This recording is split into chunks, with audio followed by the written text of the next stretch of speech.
Mes chers, bonjour. Encore une fois, on se retrouve dans une nouvelle partie. C'est l'addition de deux écritures fractionnaires. Voilà, on commence par la règle. La somme de deux écritures fractionnaires de même dénominateur est l'écriture fractionnaire qui a deux caractéristiques. Pour le numérateur, la somme des deux numérateurs, tout simplement. Pour le dénominateur, c'est leur dénominateur commun. Alors, la formule qui généralise cette règle, c'est celle-là.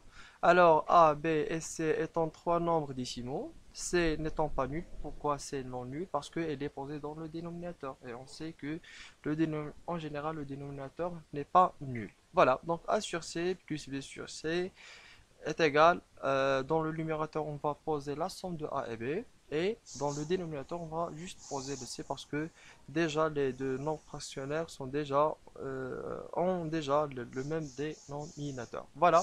Maintenant, on va commencer un exemple pour bien expliciter la tâche. Donc 3 sur 4 plus 2 sur 4. Voilà deux nombres fractionnaires qui ont le même dénominateur. Il suffit donc dans le numérateur, il suffit pour sommer ces deux nombres fractionnaires, il suffit de sommer juste leur numérateur, 3 plus 2, et de garder le même dénominateur, c'est 4. Donc 3 plus 2, ça vaut 5 sur 4 tout simplement. Alors maintenant, on va attaquer la règle de la soustraction de deux écritures fractionnaires. Donc la différence entre la somme et la soustraction, juste le signe plus devient un signe moins, tout simplement. Donc la différence de deux écritures fractionnaires de dénominateur et l'écriture fractionnaire qu'il y a. Voilà, pour le numérateur, à la place de la somme, on fait la différence des deux numérateurs. Et pour le dénominateur, on va laisser le dénominateur commun, tout simplement.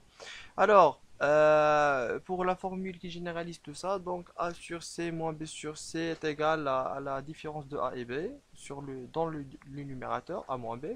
Et dans le dénominateur, on va garder le C tout simplement.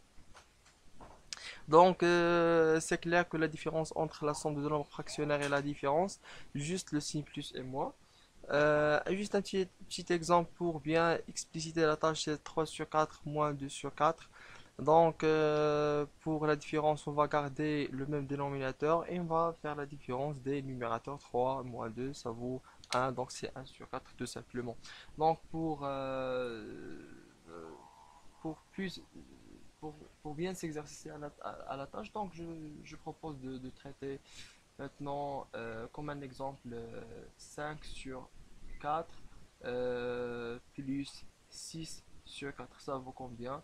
On va garder le même dénominateur parce qu'ils ont le même dénominateur. On va garder 4 dans le dénominateur et on va juste sommer les numérateurs. 5 plus 6 qui vaut 11 sur 4 tout simplement. Alors pour la différence, je propose de faire 7 sur 3 moins 2 sur 3. Ça vaut combien cette quantité là? Ça vaut 2 sur 3, désolé, 2 sur 3. Donc on va garder le même dénominateur et on va faire la différence des numérateurs. Donc 7 moins 2 qui vaut 5 automatiquement. Donc c'est 5 sur 3 automatiquement. Et voilà. Et comme d'habitude, dans chaque fin de vidéo, je laisse un exercice à traiter. Donc je vous laisse le soin de traiter cet exercice avant de commencer la vidéoconférence parce que c'est très indispensable. Voilà, donc j'espère que vous avez bien compris. Sinon, si vous n'avez pas compris quelque chose, n'hésitez pas à poser vos questions au cours de la séance, au cours de la vidéoconférence. Je vous laisse maintenant. À la prochaine. Votre prof, Touati.